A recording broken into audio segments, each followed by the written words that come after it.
आजपासून आपण पेपर दुसरा सुरू करतोय. Paper second. तुमचा पेपर सेकंड आहे biochemistry. Okay. SYBSc first semester paper second. तर बायोकेमिस्ट्रीमध्ये तुमचं पहिलं जे युनिट आहे त्या युनिटचं नाव आहे कार्बोहायड्रेट मेटाबॉलिझम. तर कार्बोहायड्रेटचं मेटाबॉलिझम आपल्या शरीरामध्ये कसं होतं हे सगळं याच्यामध्ये तुम्हाला कळणार आहे. आता कार्बोहायड्रेट म्हणजे काय ते पहिल्यांदा पाहू आपण.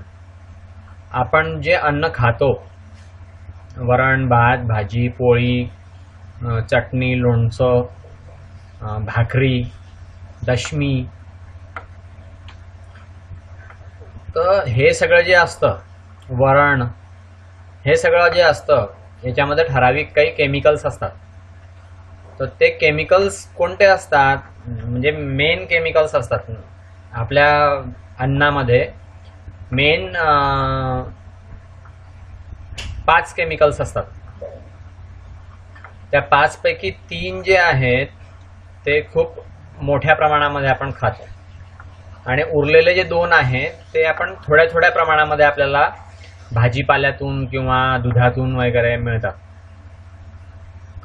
तर ते 5 पदार्थ जे आहेत त्या 5 पदार्थामध्ये पहिला नंबर लागतो कार्बोहायड्रेटचा, नंतर प्रोटीन्स, नंतर फॅट, नंतर मिनरल्स आणि नंतर व्हिटॅमिन्स. असे हे 5 पदार्थ आहे. त्या 5 मधला मग पहिला आहे कार्बोहायड्रेट. तर कार्बोहायड्रेटमध्ये काय काय असतं, तर ज्वारी बाजरी गहू तांदूळ हे सगळे कार्बोहायड्रेटमध्ये येतात. बटाटे रताळे हे सगळे कार्बोहायड्रेटमध्ये येतात. तर कार्बोहायड्रेट म्हणजे काय, मराठीमध्ये आपण त्याला म्हणतो पिष्टमय पदार्थ. ओके. तर ते पिष्टमय पदार्थ म्हणजे कार्बोहायड्रेट. आपल्या अन्नाचा एक घटक आहे कार्बोहायड्रेट.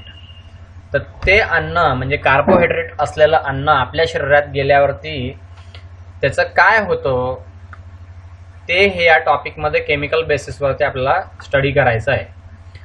कार्बोहायड्रेटचं आपल्या शरीरामध्ये गेल्यावरती काय होतं, म्हणजे कार्बोहायड्रेट मेटाबॉलिझम काय आहे तर ते आपण पाहणार आहोत. ओके. सो कार्बोहायड्रेट म्हणजे काय तुम्हाला कळलं का? तर कार्बोहायड्रेट हे एक अन्न घटक आहे आणि तो अन्न घटक आपण रोज पोळ्यांमधून खातो. पोळ्या म्हणजे 100% कार्बोहायड्रेट. पोळ्यांमध्ये दुसरं तिसरं काही नाही आहे, तर काय आहे, कार्बोहायड्रेट आहे. त्याच्यामध्ये स्टार्च असतं. स्टार्च हे कार्बोहायड्रेट आहे. नंतर ग्लुकोज माल्टोज फ्रुक्टोज हे सगळे कार्बोहायड्रेट आहे. तर हे कार्बोहायड्रेट आपण रोज घेत असतो आणि त्याचं आपल्या शरीरामध्ये पचन होत असतं आणि पचन होऊन त्यापासून आपल्याला एनर्जी मिळत असते आणि त्या एनर्जीवरती आपल्या शरीराचं काम जे ते चालू असतं. ओके. तर असं हे कार्बोहायड्रेट आपल्या शरीरामध्ये जाऊन त्याचं काय होतं किंवा त्या कार्बोहायड्रेटपासून एनर्जी कशी मिळते हे आपल्याला आजच्या लेक्चरमध्ये पाहायचं आहे. खूप मोठं चॅप्टर आहे हे. 27-28 पानांचं चॅप्टर आहे.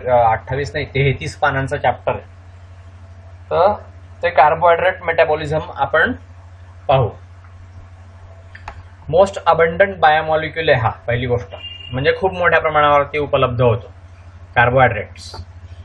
ज्वारी खूप मोठ्या प्रमाणामध्ये असते, बाजरी तांदूळ गहू हे सगळे कार्बोहायड्रेट आहे म्हणजे पिष्टमय पदार्थ आहे. तर मोठ्या प्रमाणामध्ये अवेलेबल असलेला हा बायोमॉलिक्यूल आहे. पृथ्वीवरती खूप मोठ्या प्रमाणामध्ये याची अवेलेबिलिटी आहे. प्रत्येक वर्षी फोटोसिंथेसिसमुळे, फोटोसिंथेसिस ही झाडांमध्ये होणारी प्रकाश संश्लेषण क्रिया आहे फोटोसिंथेसिस. तर या फोटोसिंथेसिसमुळे दरवर्षी साधारणपणे 100 billion metric tons carbon dioxide आणि H2O याचं रूपांतर सेल्युलोजमध्ये आणि दुसऱ्या प्लांट प्रॉडक्ट्समध्ये होतं. प्लांट तयार करतात, म्हणजे झाडं तयार करतात कार्बोहायड्रेटला. ओके, तर कसं तयार करतात? फोटोसिंथेसिसच्या प्रक्रियेमुळे तयार करतात. कार्बन डायऑक्साईड आणि हायड्रोजन याचं रूपांतर सेल्युलोज मध्ये होतं. ओके, तर 100 billion metric tons carbohydrate 100 billion metric tons carbon dioxide याच्यामध्ये वापरला जातो आणि पाणी वापरलं जातं आणि त्याच्यापासून कार्बोहायड्रेट्स वनस्पती बनवतात. ओके, काही कार्बोहायड्रेट्स जे आहेत, फॉर एक्झाम्पल शुगर आणि स्टार्च, ओके, हे फूड म्हणून उपयोगात आणले जातात. अनेक पार्टमध्ये, जगाच्या अनेक विभागामध्ये शुगर आणि स्टार्च याचा फूड म्हणून वापर करण्यात येतो. ऑक्सिडेशन होतं कार्बोहायड्रेटचं. सेंट्रल एनर्जी यिल्डिंग पाथवे हा कार्बोहायड्रेटचं ऑक्सिडेशन आपल्या शरीरामध्ये होतं आणि त्यापासून आपल्या शरीराला एनर्जी मिळते. ओके, जे इन्सोल्युबल कार्बोहायड्रेट्स असतात, पॉलिमर्स असतात. ते पॉलिमर्स म्हणजे अनेक मॉलिक्युल्सचा, अनेक ॲटम्सचा एक मॉलिक्यूल, त्याला म्हणतात पॉलिमर. ओके, तर अनेक ॲटम्सचा हा मॉलिक्युल्स असतो, अनेक ॲटम्सचा हा मॉलिक्यूल असतो, तर म्हणून त्याला म्हणतात पॉलिमर. तर याचं स्ट्रक्चरल आणि प्रोटेक्टिव्ह एलिमेंट्स जे याच्यामध्ये सेल वॉलचे बॅक्टेरिया आणि प्लांटमध्ये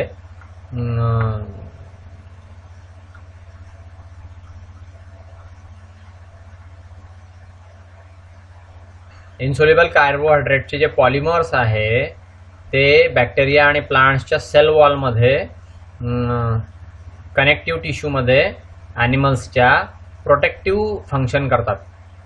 ओके, त्याचं काम प्रोटेक्टिव्ह एलिमेंट म्हणून त्याचं काम असतं. दुसरे जे कार्बोहायड्रेट्स आहेत ते लुब्रिकेशनचं काम करतात. स्केलेटल जॉईंटमध्ये ते असतात आणि त्याचा रिकग्निशन जे आहे तर त्याचं ॲडिशनसाठी, सेलच्या ॲडिशनसाठी त्याचा उपयोग होतो. म्हणजे दोन सेल एकमेकांना जोडण्यासाठी त्याचं, त्या कार्बोहायड्रेटचा उपयोग होतो. ओके, आता कार्बोहायड्रेटची डेफिनेशन काय? कार्बोहायड्रेट हे पॉलीहायड्रॉक्सी अल्डिहाइड्स आहे. अल्डिहाइड हे एका ग्रुपचं नाव आहे. ओके, जे आपल्याला केमिस्ट्रीमध्ये आढळून येतो. अल्डिहाइड आणि कीटोन हे दोन, अल्डिहाइड म्हणजे CHO आणि कीटोन म्हणजे C double bond O. Okay, ते नेटवरती सर्च करा अल्डिहाइड्स म्हणजे काय आणि ते पहा, तुम्हाला अल्डिहाइडची अजून जास्त माहिती मिळेल. तर कार्बोहायड्रेट काय आहे? तर हे पॉलीहायड्रॉक्सी अल्डिहाइड्स आणि कीटोन्स आहे. किंवा दुसरं कार्बोहायड्रेट असे सबस्टन्सेस आहे, त्याच्यापासून असे कंपाऊंड्स निघतात. हायड्रोलायसिस जर केलं आपण कार्बोहायड्रेटचं तर त्याच्यापासून असे म्हणजे कीटोन्स आणि अल्डिहाइड्स असे कंपाऊंड्स त्यातनं निघतात. कार्बोहायड्रेट्स किंवा हायड्रेट्स ऑफ कार्बन, तर हे आपण कसं पाहतो? तर जनरल फॉर्म्युला त्याचा दिला आहे CH2O out of bracket N. म्हणजे CH2O चे किती पण मॉलिक्यूल असू शकतात. Okay, so this is called as carbohydrate. This is the definition of carbohydrate. Okay, नाव क्लासिफिकेशन. कार्बोहायड्रेटचं क्लासिफिकेशन, 3 मेजर साईज आहेत याच्या कार्बोहायड्रेटच्या. पहिलं मोनोसॅक्राइड्स. मोनोसॅक्राइड्स, तर मोनो म्हणजे 1 आणि सॅक्राइड म्हणजे शुगर. ओके, एक शुगर ॲटम ज्याच्यामध्ये असतो ते मोनोसॅक्राइड्स. मोनोसॅक्राइड्स याला सिम्पल शुगर असं पण म्हणतात. ओके, याच्यामध्ये फ्री अल्डिहाइड असतं CHO. बघा, मी तुम्हाला सांगितलं अल्डिहाइड म्हणजे काय, CHO. किंवा कीटोन ग्रुप असतं C डबल बॉन्ड O नाही, डबल बॉन्ड CO म्हणजे ketone. Okay, double bond CO. तर फ्री अल्डिहाइड किंवा कीटोन ग्रुप त्याच्यामध्ये असतो आणि एक किंवा जास्त हायड्रॉक्सिल ग्रुप्स असतात म्हणजे OH ग्रुप्स असतात. हे परत फर्दर यांचं हायड्रोलायसिस होऊ शकत नाही. स्मॉलर युनिटमध्ये यांचं हायड्रोलायसिस होऊ शकत नाही मोनोसॅकराइड्सचं. त्यांचा जनरल फॉर्म्युला जो आहे तो CnH2nOn. ओके, असा त्यांचा जनरल फॉर्म्युला आहे. समजा सी मध्ये इथे ह्या सूत्रामध्ये समजा N म्हणजे 2 घेतलं समजा. ओके, तर C2H2n 2n म्हणजे 2 4 मग C2H4. ओके, C2H4 आणि O2 असा त्याचा फॉर्म्युला झाला. काय फॉर्म्युला झाला? C2H4. ओके, आता हा C 1 2 3 4 H4 झाले, C2 झाले आणि इकडे एक O आणि इकडे एक O, तर O2 झाले. C2H4O2 असा जनरल फॉर्म्युला मोनोसॅक्राइड्सचा आहे. Okay, these are monosaccharides. So याच्यामध्ये नंबर ऑफ कार्बन ॲटम्स किती आहे? तर मोनोसॅक्राइड्सच्या अजून काही डिव्हिजन पडतात, अजून त्याचे काही प्रकार पडतात. तर ट्रायोसेस म्हणजे 3 C ॲटम्स, नंतर टेट्रोसेस म्हणजे 4 C ॲटम्स, नंतर पेंटोसेस म्हणजे 5 C कार्बन ॲटम्स, हेक्झोसेस म्हणजे 6 कार्बन ॲटम्स, हेप्टोसेस म्हणजे 7 कार्बन ॲटम वगैरे असे यांचे पुढे प्रकार पडतात. तर याच्यामध्ये आता अल्डिहाइड आणि कीटोन ग्रुप्स याचे जे आहे त्याच्यावरून सुद्धा मोनोसॅक्राइड्सचा अजून वेगळे वेगळे प्रकार पडतात. अल्डोसेस आणि कीटोसेसचे अल्डिहाइड आणि कीटोनच्या वरून मोनोसॅक्राइडचे प्रकार पडतात. त्याच्यामध्ये काही इम्पॉर्टंट एक्झाम्पल बघा तुम्ही. ट्रायोसेसमध्ये C3H6O3. तर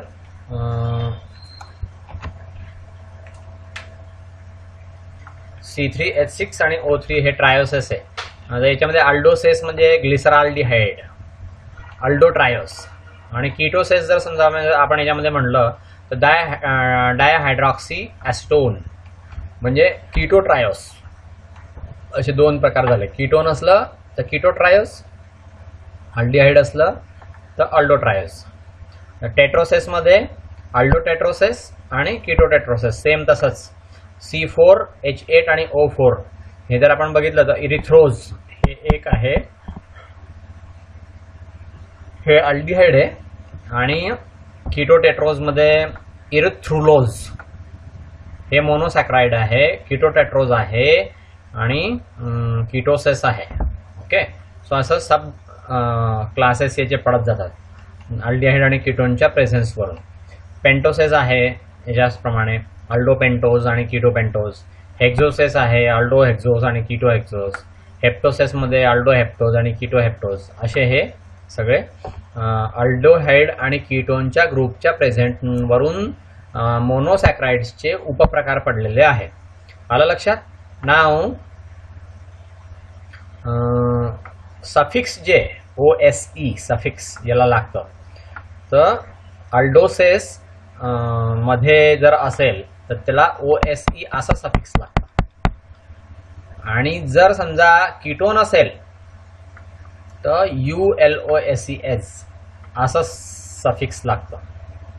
ओके, काही एक्सेप्शन त्याच्यामध्ये आहे, फक्त फ्रुक्टोजचा एक्सेप्शन आहे.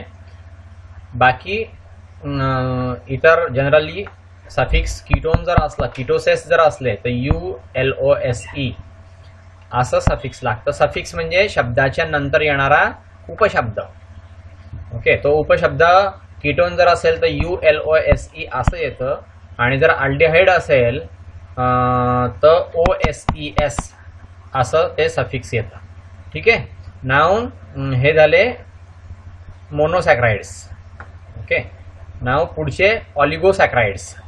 ऑलिगो म्हणजे फ्यू. ओके, काही ॲटम्स असतात, एकदम जास्त नसतात.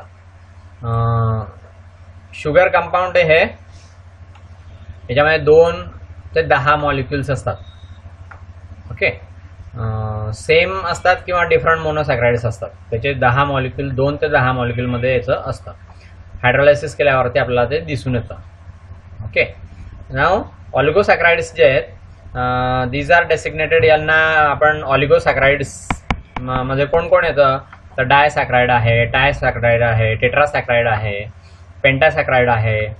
तर जितके नंबर ऑफ मोनोसॅक्राइड त्याच्यामध्ये आहे त्याच्यावरून 2 असेल तर डायसॅक्राइड, 3 असेल तर ट्रायसॅक्राइड, 4 असेल तर टेट्रासॅक्राइड आणि 5 असेल तर पेंटासॅक्राइड, असं त्यांचं मोनोसॅक्राइड्सचे हे प्रकार पडतात. मोनोसॅक्राइडचे प्रकार म्हणजे ऑलिगोसॅक्राइडचे प्रकार पडतात. ओके, तर हायड्रोलायसिस नुसार मग हे डायसॅक्राइड्स त्याच्यामधून 2 मोनोसॅक्राइड निघतात, तर ते डायसॅक्राइड. हायड्रोलायसिस केलं तर 3 मोनोसॅक्राइड्स निघतात म्हणून ट्रायसॅक्राइड, असं यांचं क्लासिफिकेशन आहे. ओके, जनरल फॉर्म्युले जी आहे डाय, ट्राय, टेट्रा आणि पेंटासॅक्राइड्सचं हे CN into bracket H2O bracket complete out of bracket N -1 हा एक झाला. CN into bracket H2O out of bracket N -2 हा दुसरा भाग झाला. म्हणजे CnH2O into bracket CN into bracket H2O bracket complete out of bracket N -3. नंतर CnH2O into bracket म्हणजे CN into bracket H2O bracket complete N -4.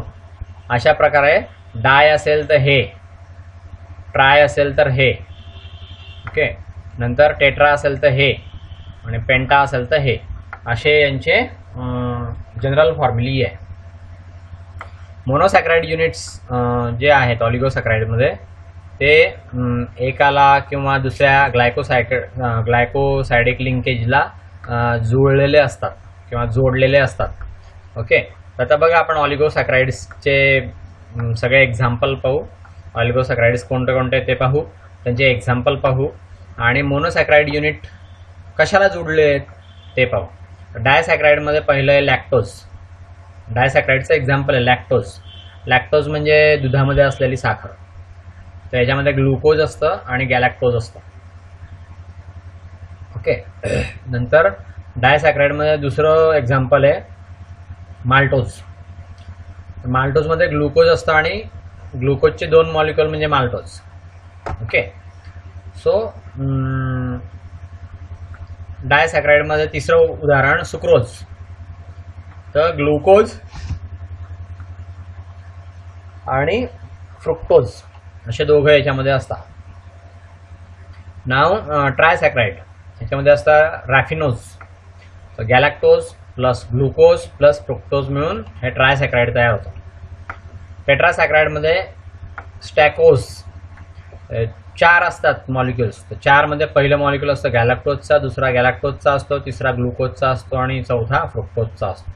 पेंटासॅक्राइडमध्ये व्हर्बॅस्कोस याच्यामध्ये पहिला म्हणजे 5 आता मॉलिक्युल आहेत. 5 मध्ये पहिला गॅलॅक्टोज, दुसरा गॅलॅक्टोज, तिसरा गॅलॅक्टोज, चौथा ग्लुकोज आणि 5वा फ्रुक्टोज, असे हे 5 असतात. ओके, नाव पॉलिसॅक्राइड्स. पॉली म्हणजे मेनी. तर ऑलिगोसॅक्राइड्समध्ये फ्यू कार्बन ॲटम्स आपण बघितले. आता पॉलिसॅक्राइडमध्ये खूप कार्बन ॲटम्स असतात. N number of carbon atoms are there पॉलिसॅक्राइड्समध्ये.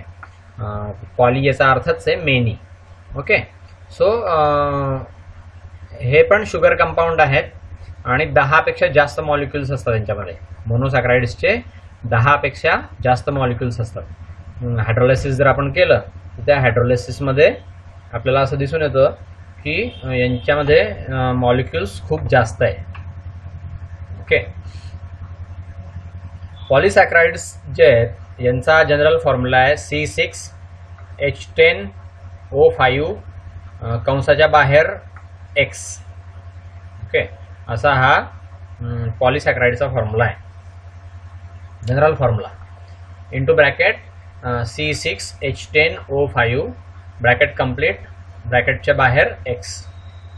Okay,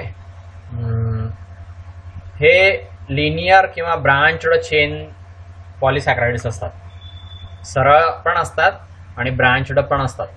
okay, तर आता यांचं फर्दर क्लासिफिकेशन कसं होतं पॉलिसॅकराइड्सचं? पहिलं होमोपॉलिसॅकराइड्स. ओके, पहिलं काय? होमोपॉलिसॅकराइड्स. आता होमोपॉलिसॅकराइडमध्ये सेम टाईप ऑफ मोनोसॅकराइड्स त्याच्यामध्ये तयार होतात. हायड्रोलायसिस जर केलं आपण त्यांचं तर सेम टाईप ऑफ मोनोसॅकराइड्स त्याच्यामध्ये तयार होतात, म्हणून त्याला होमोपॉलिसॅकराइड असं नाव दिलेलं आहे. ओके, नाव ह्याचं एक्झाम्पल आहे स्टार्च. याच्यामध्ये डी ग्लुकोज युनिट्स असतात. नंतर ग्लुकोजेन असतं, ग्लायकोजेन असतं, याच्यामध्ये डी ग्लुकोज युनिट्स असतात. नंतर सेल्युलोज जे आहे याच्यामध्ये पण डी ग्लुकोज युनिट असतात असं. ओके, सो स्टार्च, ग्लायकोजेन आणि सेल्युलोज याच्यामध्ये होमोपॉलिसॅकराइड्स येते. ओके, नाव हेट्रोपॉलिसॅकराइड्स. हेट्रोपॉलिसॅकराइड्समध्ये 2 किंवा जास्त प्रकारचे मोनोसॅकराइड्स याच्यामध्ये निर्माण होतात. हायड्रोलायसिस जर आपण केलं हेट्रोपॉलिसॅकराइड्सचं, आपण जर हायड्रोलायसिस केलं तर याच्यापासून 2 किंवा जास्त प्रकारचे मोनोसॅकराइड्स जे ते निर्माण होतात. याचं एक्झाम्पल आहे हायलोरोनिक ॲसिड. याच्यामध्ये अल्टरनेटिंग रेसिड्यू निघतात डी ग्लुकोरिक ॲसिडचं आणि एन ॲसिटिल ग्लुकोसामाइनचं अल्टरनेटिंग रेसिड्यू निघतात याच्यामधून. ओके, नाव मोनोसॅकराइड्स. पहिल्यांदा आपण जरा आता डिटेलमध्ये बघूया मोनोसॅकराइड्स. तर मोनोसॅकराइडमध्ये ओपन चेन स्ट्रक्चर बघतोय आपण ग्लुकोजचं. बघा मुलांनो, तुम्हाला मी एक गोष्ट सांगतो. आत्तापर्यंत साधारणपणे मला 10 वर्ष झालेले आहे या कॉलेजमध्ये. 10 वर्षामध्ये मी दरवर्षी झुलॉजीचा सिलेबस पाहतोय. तर दरवर्षी तो झुलॉजीचा सिलेबस आलटून पलटून दर 3 वर्षांनी तोच येत होता. आणि तो पण सिलेबस इतका सोपा होता आणि इतका म्हणजे जुन्या जमान्यातला होता की कॉर्डेट, नॉन कॉर्डेट खतम. नंतर काय स्ट्रक्चरल मॉर्फोलॉजी, नंतर सिस्टीम्स, असा तो सगळा सिलेबस जो होता तो इतका प्रिमिटिव्ह होता की तो सिलेबस शिकवताना खूप मला बोर व्हायचं. का बरं बोर व्हायचं? इतका सिलेबस तो सोपा होता आणि इतका म्हणजे त्याच्यामध्ये असं शिकवण्यासारखं असं काही नव्हतंच. इतका सोपा होता तो की प्रत्येक वर्षी एका कोर्समध्ये digestive system, respiratory system, nervous system, circulatory system, या सगळ्या सिस्टीम्स होत्या. एक ॲनिमल्स असायचा, त्या ॲनिमलच्या सगळ्या सिस्टीम्स. दुसऱ्यामध्ये कंपॅरेटिव्ह ॲनाटॉमी असायची, त्याच्यामध्ये ते कंपॅरिझन केलेलं असायचं. तेच बस, याच्या व्यतिरिक्त दुसरा सिलेबसच यायचा नाही. मागच्या वर्षी काय झालं, मागच्या वर्षी UGC कडून डायरेक्ट एक सर्क्युलर आलं आणि त्या सर्क्युलरमध्ये असं म्हणण्यात आलं की SYBSCला हा सिलेबस टाकायचा. ओके, सिलेबस सेटिंगची मीटिंग तुमच्यामध्ये होईल, म्हणजे सिलेबस सेटिंगची मीटिंग ही BOS ची होते. BOS म्हणजे काय? युनिव्हर्सिटीमध्ये एक समिती असते, बोर्ड ऑफ स्टडीज. त्या बोर्ड ऑफ स्टडीजमध्ये त्याची मीटिंग होते. ते बोर्ड ऑफ स्टडीजवाले सिलेबस ठरवतात तुमचा सिलेबस. त्या मीटिंगमध्ये प्रत्येक कॉलेजच्या 1-2 झुलॉजीच्या प्राध्यापकांना बोलवलेलं असतं. प्रत्येक विषयाची ती होते, झुलॉजीची पण होते. झुलॉजीमध्ये प्रत्येक कॉलेजचे 2-2 प्राध्यापक, 1-2 प्राध्यापक तिथे येतात आणि मग त्या बोर्ड ऑफ स्टडीजच्या मीटिंगमध्ये सिलेबस ठरवला जातो. 3 वर्षासाठी तो सिलेबस असतो, 3 वर्षानंतर चेंज होतो. तर ह्या वर्षी प्रत्येक विद्यापीठाला UGCचं लेटर गेलं. त्या लेटरमध्ये त्यांनी सांगितलं होतं की हा सिलेबस SYBSCला असेल. मग आता त्यांनी देऊन टाकलं, मग BOSचं कामच संपलं. सिलेबस तर रेडीमेड आलेला आहे UGC कडून. तर तसं नाही, UGCने असं सांगितलं की तुम्ही या सिलेबसमध्ये तुम्हाला जर काही ऍड करायचं असेल तर ऍड करू शकता, पण याच्यातनं काहीही मायनस करता येणार नाही. असं ठरवलं. त्यामुळे इतर प्राध्यापकांनी कोणी कितीही काही केलं किंवा BOS ने कितीही काही केलं तरी UGCच्या नॉर्म्स असल्यामुळे तुम्हाला हा बायोकेमिस्ट्रीचा आणि फिजिओलॉजीचे चांगले चांगले कोर्स एकदम डीपमध्ये शिकायला मिळत आहे. ओके. आणि हे एकदम महत्त्वाचं आहे. तुम्ही जे अन्न खाता कार्बोहायड्रेट त्याचं हे सगळं विश्लेषण आहे. त्या कार्बोहायड्रेटबद्दल तुम्हाला सगळं माहिती होऊन जाईल. ओके. आणि आता बघा हे कार्बोहायड्रेट शुगर आहे. शुगर असल्यामुळे डायबिटीस झालेल्यांना गहू, ज्वारी, बाजरी किंवा तांदूळ म्हणजे भात हे खाता येत नाही, कारण याच्यामध्ये शुगर असते आणि ती शुगर आपल्या शरीरामध्ये मग वाढते त्याच्यामुळे. म्हणून डायबिटीस झालेल्या लोकांनी प्रोटीन्स जास्त खाल्ले तर त्यांना चांगला फायदा होतो, त्यांची शुगर कमी राहते. ओके. तर हे असं सगळं आपल्याला याच्यावरून समजतं. तर हा सिलेबस तुमचा खूप चांगला आहे. पूर्ण केमिस्ट्री याच्यामध्ये भरलेली आहे. सॉरी, याच्यामध्ये केमिस्ट्री आहे. केमिस्ट्री याच्यातून निघालेली आहे. पहिल्यांदा लाईफ होतं आणि नंतर शास्त्र आलेलं आहे. तर त्या लाईफचं लाईफ सायन्सेस पहिल्यांदा होतं. त्या लाईफ सायन्सेसमधून केमिकल सायन्सेस निघालेलं आहे. तर सगळ्या बायोलॉजीमध्ये केमिस्ट्री ही भरलेली आहे. मग ती नंतर काही लोक अलग वेगळी अभ्यास करायला लागले, तर तो केमिस्ट्री ही अलग ब्रांच निर्माण झाली. ओके. सो मोनोसॅक्राइड्स म्हणजे open chain structure of glucose हे आपण पहिल्यांदा पाहू. ग्लुकोजचं ओपन चेन स्ट्रक्चर हे मोनोसॅक्राइड आहे. तर ग्लुकोज हे अल्डोहेक्सोज शुगर आहे ही. Okay. Glucose is aldohexose sugar. याला 6 कार्बन ॲटम्स असतात.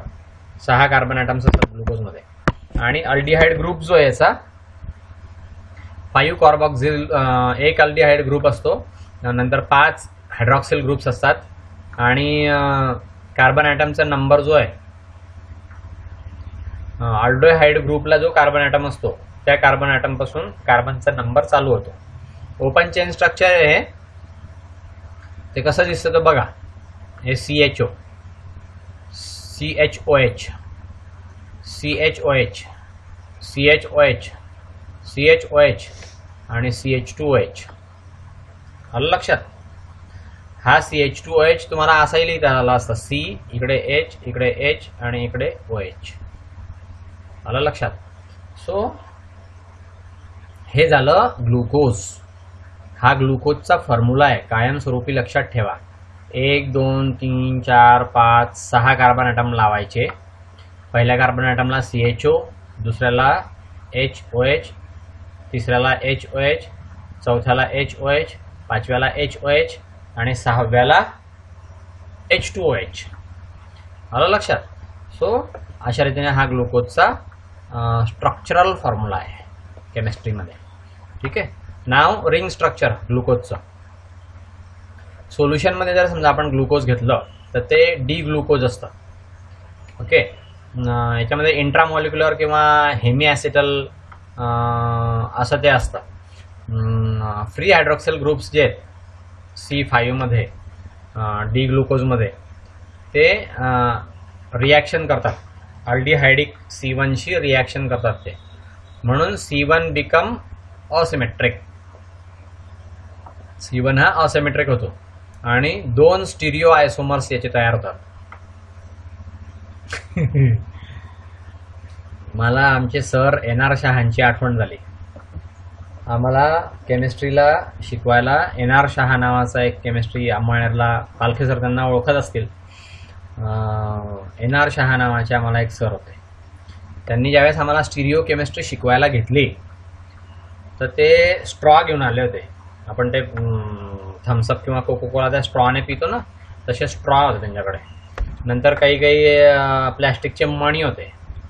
त्या मण्यांना असे छोट्या छोट्या बोंड्या होत्या, अशा वेगळ्या वेगळ्या कलरचे मणी होते त्यांच्याकडे. आणि त्याला वेगळ्या वेगळ्या कलरचे असे स्ट्रॉ होते.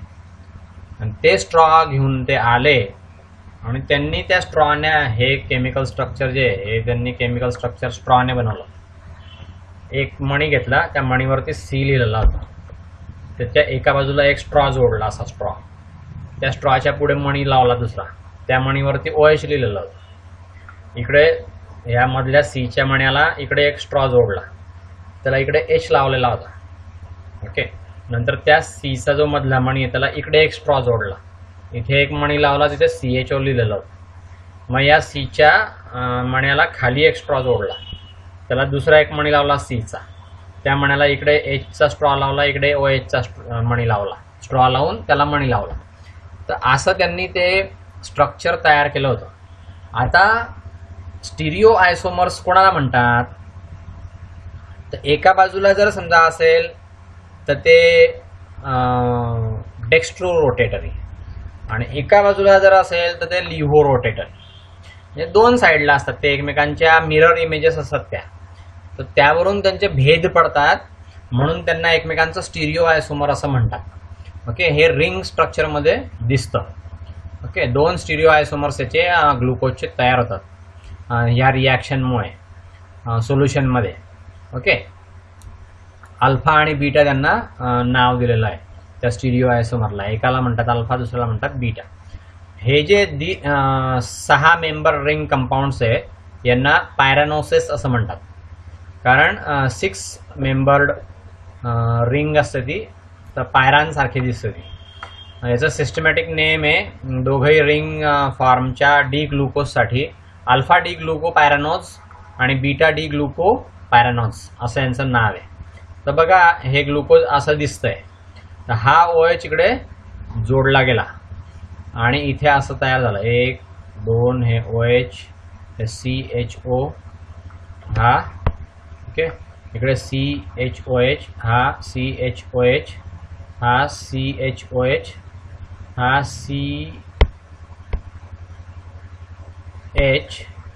आणि इथे CH2OH आणि हा OH इकडे OH आणि हा OH इथे ॲफिनिटीमुळे जोडला गेला आहे. ते असं गोल होऊन गेलं, रिंग स्ट्रक्चर होऊन गेलं. हे असं जे आहे असं रोटेशन झाल्यामुळे रिंग स्ट्रक्चर झालं. आता बघा इथून हे असं फिरलंय. ओके. आणि आता हे बघा हे असं आहे आणि हे बघा कुठे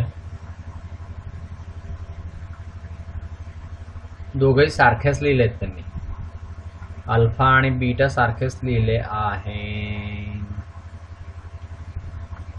हे असं लिहिता येऊ शकतं असं, तर ते अल्फा आणि बीटा असे मग यांचे दोन, तर हे असं गेलं म्हणून अल्फा, आणि हे जर समजा असं गेलं तर याला होईल बीटा. ओके. नाव मेटाबॉलिझम पाहू आपण याचं मेटाबॉलिझम. हे सगळं स्ट्रक्चर पहिल्यांदा आपण शिकलो ग्लुकोजचं, म्हणजे कार्बोहायड्रेटचं. कार्बोहायड्रेटमध्ये आपण कार्बोहायड्रेटचं क्लासिफिकेशन मेनली पाहिलं. ओके. आता मेटाबॉलिझम पाहू आपण. मेटाबॉलिझम म्हणजे काय,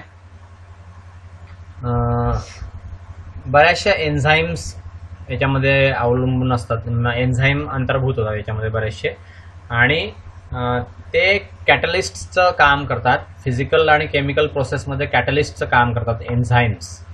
ओके. आणि त्यामुळे मग एनर्जी जी आहे ग्रोथसाठी आणि बॉडीच्या मेंटेनन्ससाठी जी एनर्जी लागते ती एनर्जी त्यातून निर्माण होते. ओके. फिजिओलॉजीच्या प्रोसेसमुळे एनर्जी निर्माण होते. एन्झाईम कॅटलाइज्ड फिजिकल केमिकल प्रोसेसेसला मेटाबॉलिझम असं म्हटलं जातं. ह्या फिजिकल केमिकल प्रोसेसेसमधून एनर्जी निघते, ती एनर्जी बॉडीच्या ग्रोथसाठी आणि मेंटेनन्ससाठी आवश्यक असते. ओके. तर ह्या सगळ्या केमिकल रिॲक्शन आहे कार्बोहायड्रेटच्या, या सेलच्या आतमध्ये होत असतात. याला कार्बोहायड्रेट मेटाबॉलिझम असं म्हणतात. त्याच्यामध्ये ॲनाबॉलिझम पण असतं आणि कॅटाबॉलिझम पण असतं. ॲनाबॉलिझम म्हणजे काय, ॲनाबॉलिझम म्हणजे कार्बोहायड्रेटचं सिंथेसिस. ओके. कॉम्प्लेक्स मॉलिक्युलचं ब्रेकडाऊन होतं. For example carbohydrates, proteins, fats यांचं ब्रेकडाऊन होतं, त्यापासून स्मॉलर आणि सिम्पलर एंड प्रॉडक्ट निघतात. Lactic acid, carbon dioxide, NH3 अशा पद्धतीने. ह्या प्रोसेसमध्ये एनर्जी निर्माण होते. तर ती कशी निर्माण होते, तर ATP मॉलिक्यूल तयार होतो, NADH मॉलिक्यूल तयार होतो, NADPH तयार होतो, FADH2 तयार होतो. ह्या फॉर्ममध्ये एनर्जी जी आहे ती तयार होते. सो हे झालं ॲनाबॉलिझम. कॅटाबॉलिझम म्हणजे काय, तर कार्बोहायड्रेटचं ब्रेकडाऊन होतं आणि एनर्जी लिबरेट होते, म्हणून याला एनर्जी मेटाबॉलिझम असं म्हटलं जातं. स्मॉल आणि सिंपल प्रिकर्सर्स जे असतात ते लार्जर आणि मोअर कॉम्प्लेक्स मॉलिक्युल्समध्ये त्याचं रूपांतर होतं. कार्बोहायड्रेट, प्रोटीन्स, फॅट अशा मॉलिक्युल्समध्ये त्याचं रूपांतर होतं. तर अशा रीतीने ॲनाबॉलिक प्रोसेस जी आहे तिला एनर्जी लागते. तर ती कशामध्ये, ATP, NADH, NADPH आणि FADH2 च्या फॉर्ममध्ये ती एनर्जी युटिलाइज करते. ठीक आहे. नाव कार्बोहायड्रेट हा मेजर सोर्स आहे एनर्जीचा. ॲनिमल किंगडममध्ये एनर्जी कार्बोहायड्रेटपासून मेनली मिळवली जाते. मेजर सोर्स ऑफ एनर्जी आहे कार्बोहायड्रेट ॲनिमल्सच्या साठी. 1 ग्रॅम कार्बोहायड्रेट जे साधारणपणे 4.2 कॅलरीज एनर्जी निर्माण करतं. ओके. ह्याच्यामध्ये साधारणपणे 30 ATP मॉलिक्युल्स असतात. 30 ATP मॉलिक्युल्स तयार होतात 1 ग्रॅम कार्बोहायड्रेटपासून. ओके. कंप्लीट कंबशन जर झालं 1 ग्लुकोज मॉलिक्युलचं तर 30 ATP मॉलिक्युल्स तयार होतात.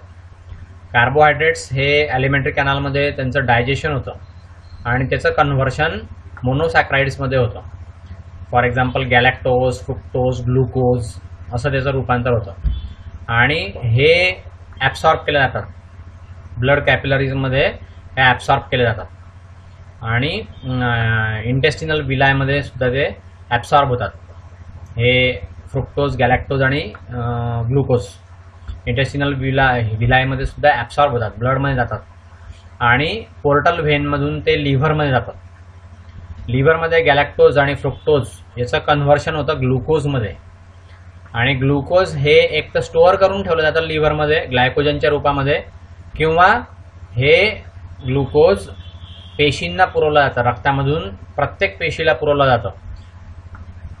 कशासाठी, तर त्या ग्लुकोजपासून मग नंतर त्या पेशी ज्या आहेत त्या एनर्जी तयार करतात आणि त्या पेशींना एनर्जी मिळते आणि मग त्या पेशींना एनर्जी मिळाल्यामुळे त्या जास्त काळ टिकतात.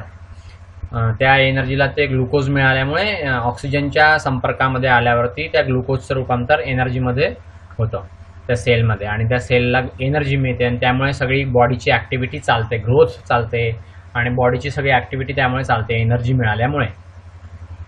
आता कॉमन टर्मिनॉलॉजी जी आहे मेटाबॉलिकल प्रोसेसमध्ये त्या टर्मिनॉलॉजीचा अर्थ काय आहे ते तुम्हाला मी इथे सांगतो. ओके. साधारणपणे काय काय आहे ते असं पाहू. तर पहिलं ग्लायकोलायसिस. ग्लायकोलायसिस म्हणजे काय, आता केमिकल प्रोसेसचं नाव आहे हे ग्लायकोलायसिस. केमिस्ट्रीमध्ये याचा फार मोठ्या प्रमाणामध्ये वापर केला जातो ग्लायकोलायसिस. तर ग्लायकोलायसिस म्हणजे काय, तर ग्लुकोजचं कन्व्हर्शन होतं कशामध्ये, 2 मॉलिक्युल्समध्ये.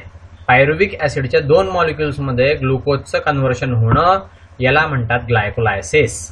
पाठ करून घ्या, हे एकदम महत्त्वाचं आहे, कुठेतरी लिहून ठेवा आणि कायमस्वरूपी ते वापरा. ग्लायकोलायसिस म्हणजे काय, तर ग्लुकोजचं कन्व्हर्शन पायरुविक ॲसिडच्या 2 मॉलिक्युल्समध्ये होणं याला म्हणतात ग्लायकोलायसिस. ओके. ग्लायकोलायसिस म्हणजे काय, ग्लुकोजपासून 2 मॉलिक्युल तयार होतात पायरुविक ॲसिडचे, याला म्हणतात ग्लायकोलायसिस. नंतर ग्लायकोजेनेसिस, तर याच्यामध्ये ग्लायकोजेन तयार होतं. Okay.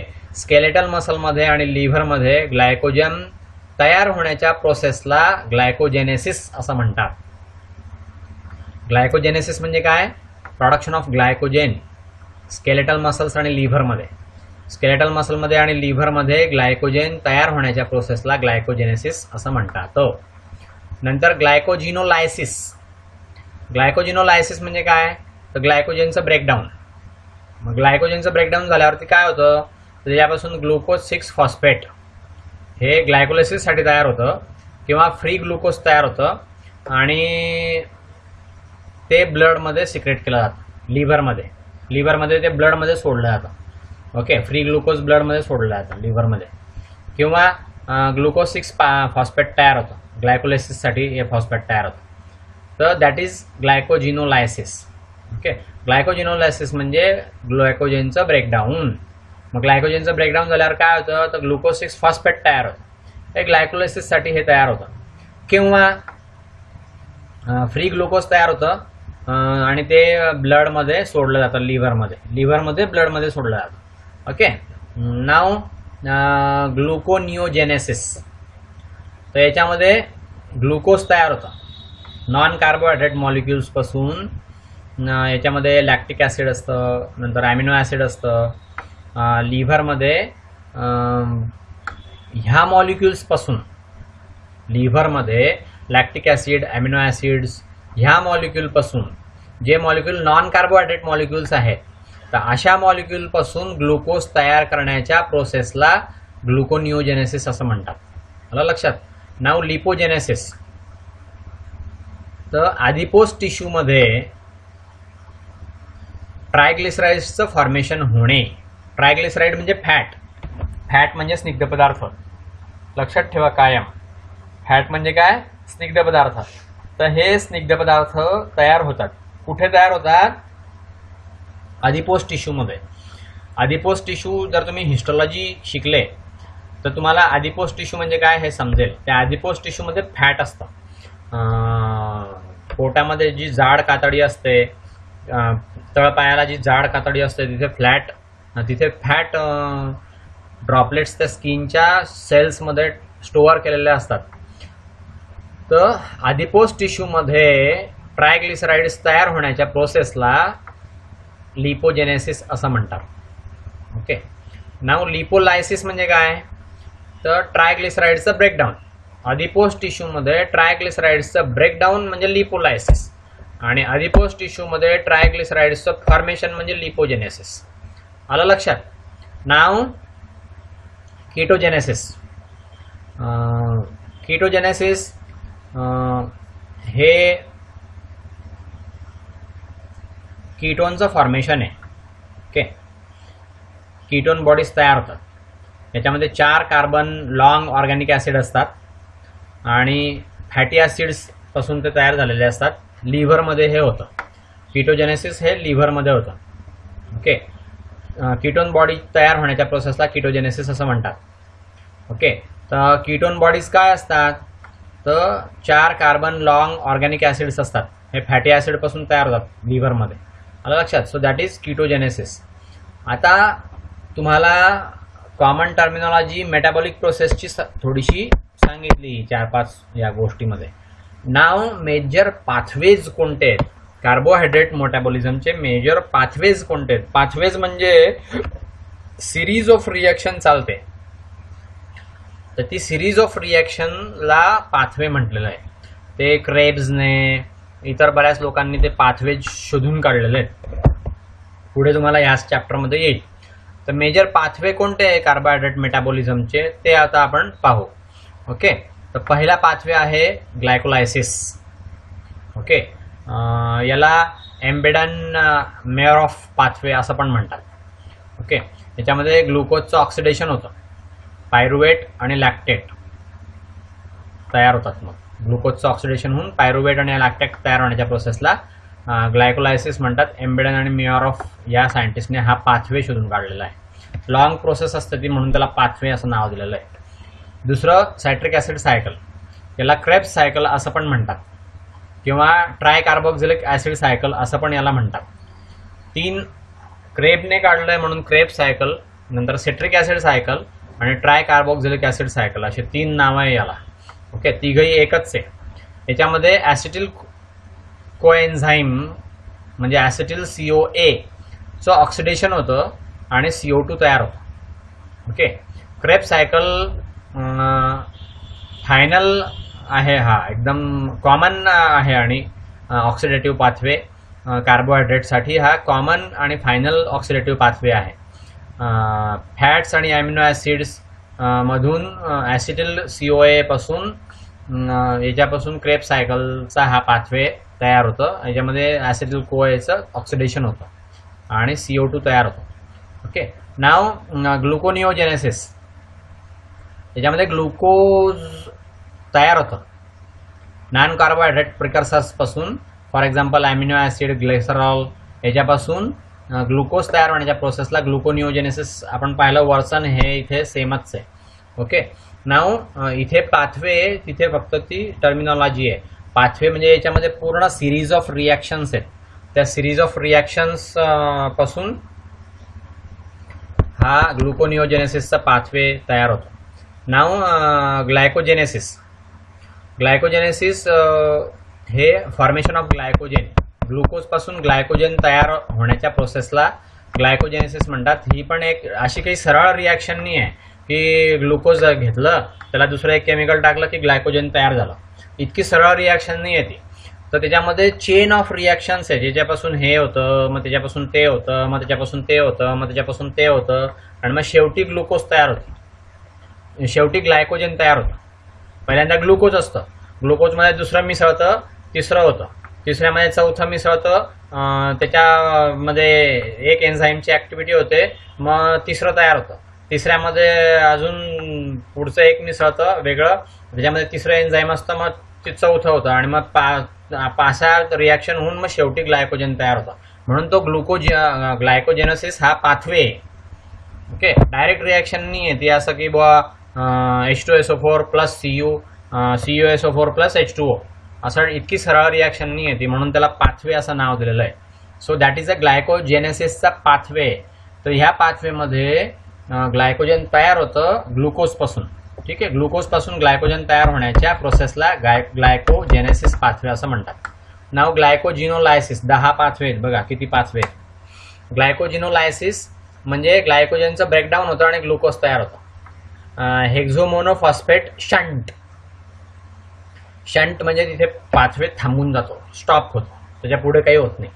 Okay, pentose phosphate pathway असं त्याला दुसरं नाव आहे, किंवा डायरेक्ट ऑक्सिडेटिव्ह पाथवे असं एक नाव आहे. हा जो पाथवे आहे हेक्सोस मोनोफॉस्फेट शंट, हा जो पाथवे आहे अल्टरनेटिव्ह आहे हा ग्लायकोलायसिसची, आणि TCA सायकल जे त्याचे अल्टरनेटिव्ह आहे ते ऑक्सिडेशन ऑफ ग्लुकोज याच्यामध्ये होत राहतं. डायरेक्टली कार्बन डायऑक्साईड आणि वॉटरपासून ग्लुकोजचं ऑक्सिडेशन होतं. ग्लायकोलायसिसचं हे अल्टरनेटिव्ह आहे, TCA सायकलचं पण अल्टरनेटिव्ह आहे. ग्लुकोजच्या ऑक्सिडेशनसाठी डायरेक्टली कार्बन डायऑक्साईड आणि वॉटरच्या साह्याने ग्लुकोजचं ऑक्सिडेशन होतं या शंटमुळे. ओके, नाव युरॅनिक ॲसिड पाथवे. ग्लुकोजचं कन्व्हर्शन ग्लुकोयुरॅनिक ॲसिडमध्ये होतं. ओके, किंवा पेंटोसेसमध्ये होतं, आणि काही ॲनिमल्समध्येचं रूपांतर ॲस्कॉर्बिक ॲसिडमध्ये होतं. माणसामध्ये होत नाही हे, दुसऱ्या ॲनिमल्समध्ये ॲस्कॉर्बिक ॲसिडमध्ये त्याचं रूपांतर होतं ग्लुकोजचं कन्व्हर्शन. हा जो पाथवे हा सुद्धा oxidative pathway, alternative oxidative pathway आहे ग्लुकोजसाठी. ग्लुकोजच्या ऑक्सिडेशनसाठी अल्टरनेटिव्ह पाथवे आहे. नाव गॅलॅक्टोज मेटाबॉलिझम. गॅलॅक्टोज मेटाबॉलिझम हा जो पाथवे हा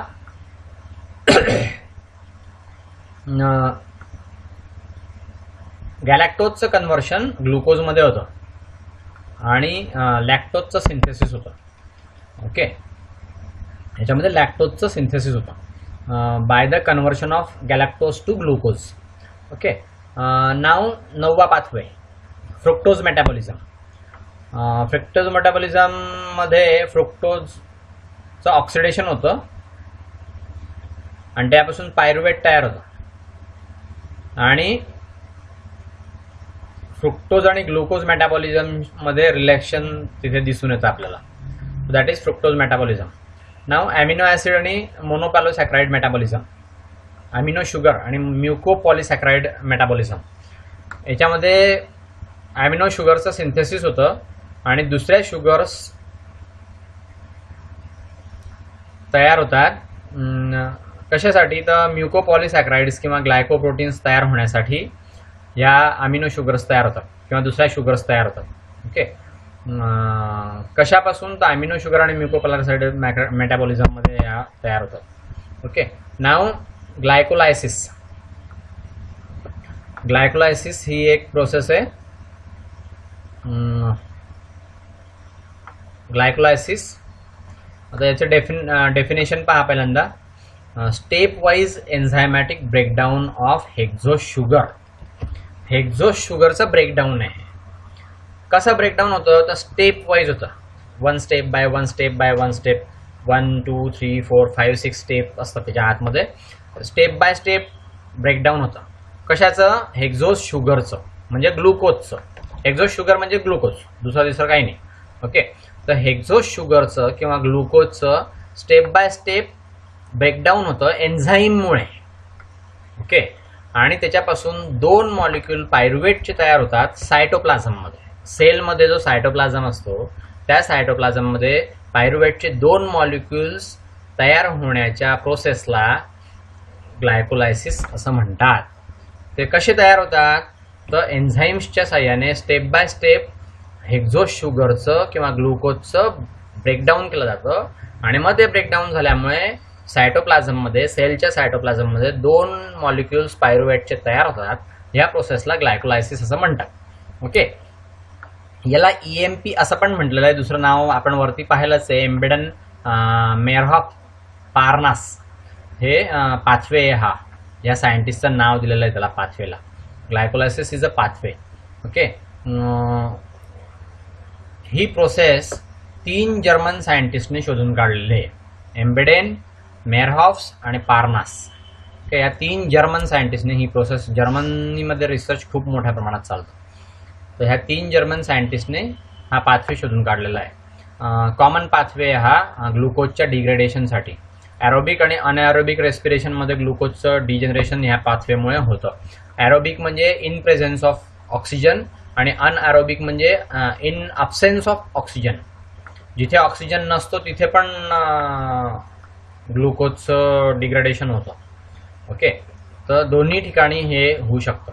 ग्लायकोलायसिसचं मिनिंग लिटरली जर आपण बघितलं तर एका शब्दामध्ये जर सांगायचं झालं तर त्याला म्हणतात splitting of sugar. Okay, splitting sugars म्हणजे ग्लायकोलायसिस. आणि ही जी प्रोसेस आहे याच्यापासून एनर्जी बाहेर पडते, शुगरच्या बाहेर एनर्जी पडते. ग्लायकोलायसिसमध्ये ग्लुकोज किंवा 6 कार्बन शुगर जी ती तयार होते आणि ती स्प्लिट होऊन 2 मॉलिक्युल्स तयार होतात. 3 कार्बन शुगर्सचे 2 मॉलिक्युल्स तयार होतात, पायरुवेट त्याला म्हणतात. ओके,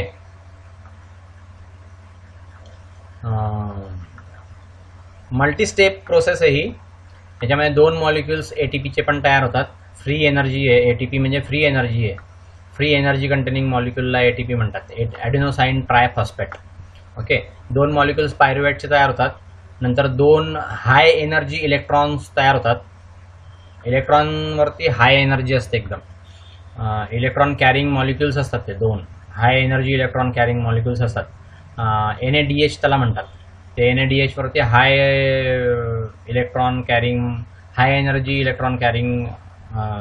एनर्जी इलेक्ट्रॉन असतात त्याच्यावरती, NADH वरती. ग्लायकोलायसिस हे ऑक्सिजन शिवाय किंवा ऑक्सिजन बरोबर दोघही पद्धतीने होऊ शकतं. ऑक्सिजन असला तरी पण आणि ऑक्सिजन नसला तरी पण ग्लायकोलायसिस होऊ शकतं. In the presence of oxygen जर समजा ग्लायकोलायसिस झालं तर that is called as first stage of cellular respiration. Okay,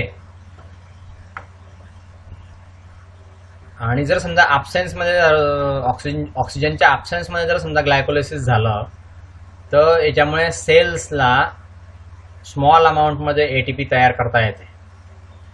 फर्मेंटेशनच्या प्रोसेसमुळे small अमाऊंटमध्ये सेलमध्ये ATP तयार होते ज्यावेळेस ऑक्सिजन नसतो त्यावेळेस.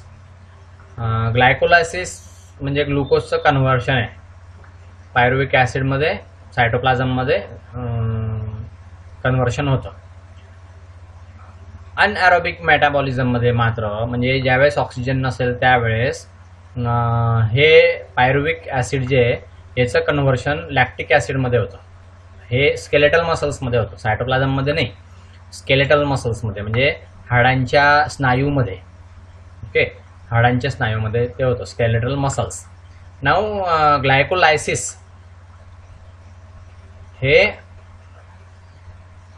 सिस्टोल, ओके, सिस्टोसोल मध्ये होतं. सेलच्या सायटोप्लाझममध्ये सिस्टोसोल नावाचं एक ऑर्गनेल असतं, त्याच्यामध्ये होतं.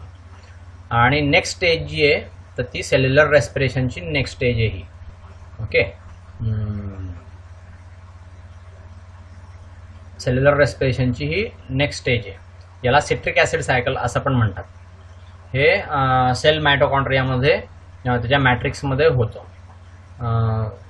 खाली 10 स्टेप दिलेल्या आहे ग्लायकोलायसिसच्या फिगर 1.1 मध्ये, ते आपण पाहू. ओके, त्याच्यामध्ये हे सगळं दिसेल. ग्लायकोलायसिसमध्ये एक मॉलिक्यूल जो आहे ग्लुकोजचा तो डिग्रेड होतो. याच्यामध्ये वेगवेगळे सिरीज ऑफ एन्झाईम्स असतात, ते कॅटलिस्टचं काम करतात. ते एन्झाईम्स डायरेक्टली रिॲक्शनमध्ये भाग नाही घेत, पण रिॲक्शनचा स्पीड ते कमी जास्त करू शकतात, म्हणून त्याला कॅटलिसिस असं म्हणतात. कॅटलिस्ट असं म्हणतात. त्या कॅटलिस्ट ते एन्झाईम्स असतात वेगवेगळे. 2 मॉलिक्युल्स तयार होतात. 3 कार्बन कंपाऊंड पायरुवेटचे 2 मॉलिक्यूल तयार होतात. ग्लायकोलायसिसमध्ये फ्री एनर्जी पण रिलीज होते आणि ती ATPमध्ये आणि NADH मध्ये कॉन्झर्व करून ठेवली जाते एनर्जी. ग्लायकोलायसिसला एम्बेडेड मेअर ऑफ पार्नास म्हणतात. हे आपण पाहिलंच आहे वरती 2-2 वेळा 3-3 वेळा येत आहे मध्येच. गुस्टॉव एम्बेडेन, ओटो मेहरॉफ आणि जॅकोब कॅरोल पार्नास या 3 सायंटिस्टने हा ग्लायकोलायसिसचा पाथवे शोधून काढलेला आहे. ग्लायकोलायसिस हे 10 स्टेपमध्ये होतं. पहिल्या 5 स्टेप ज्या आहेत त्या प्रिपरेटरी फेजमध्ये येतात आणि पुढच्या 5 स्टेप ज्या आहेत त्या पे ऑफ फेजमध्ये येतात. याच्यामध्ये एनर्जी रिलीज होते. ओके, तर त्या 10 स्टेप कोणत्या आहेत हे आपण नेक्स्ट लेक्चरला पाहूया. इथे आज थांबूया. ठीक आहे, इथे काही करता येईल का आपल्याला?